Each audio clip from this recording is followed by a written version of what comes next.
For many people, above-ground cemeteries are something they've never seen.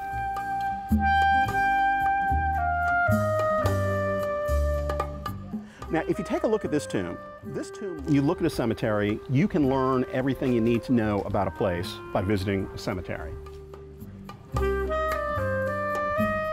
You can see is a column that's been cut in half, which is indicative of a life that's been cut short. They all have stories. You'll notice the faceplate for J.H. Ferguson, because his name is forever linked with a man by the name of Homer Plessy. So that case became known as Plessy versus Ferguson. You can look at these tombs and you see the names, you know where these people came from. You see how they died. You get a feel for how they lived, how difficult their lives were. Most of us would have snapped after the death of a first infant, let alone two. How much time did we spend talking about yellow fever? But these people worried about it every year. The rationale behind an above-ground burial, everybody assumes it's because there's water in the ground, which plays a part.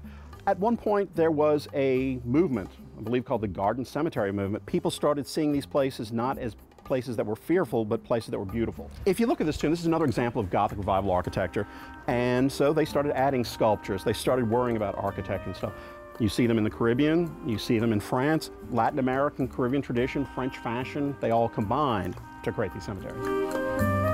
There is absolutely no reason for somebody who lives here not to visit the cemeteries. They need to know, have some sort of sense of their history.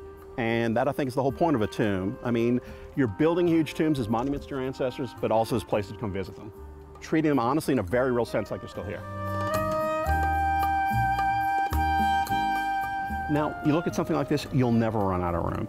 And there are people who come here because it's a 300-year-old city. Within the context of the United States, it is unique.